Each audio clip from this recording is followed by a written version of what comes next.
Kulang pa nga yan, wala pa hong baby, wala pa yung guardians, ano?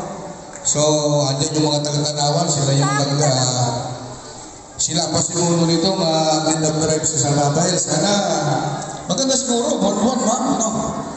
Kasi makakatulong mo ito sa amin, mababawasan ang trabaho namin para makapag-linis.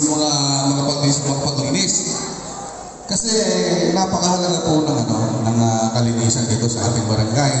Lalong-lalo na po yung pagdating sa basura, pinag-uusapan, hindi po tayo yan. May batas na po diyan.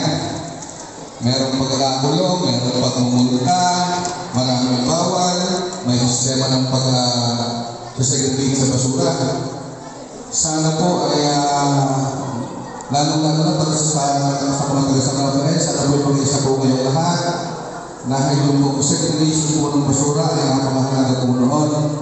Kami naman po ay nagawin ang aming mga kaya para makulit na yung basura. Basta mag-isa lang po sana kayo sa sistema kung paano po natin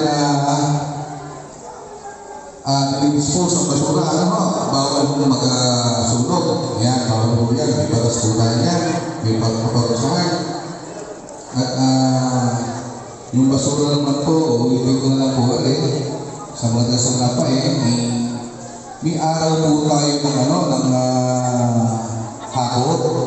So kung maaari po sana, huwag na lang po basta-basta kung saan itinatapon ng basura. Yan naman po, sigurado kukunin po namin dahil yan po ang pangunahing problema. And then yung sumunod, yung tubig mo. Kasamantalahin ko na yung tubig, narito po tayo sa mga pahilig. Ay, nakabalik eh.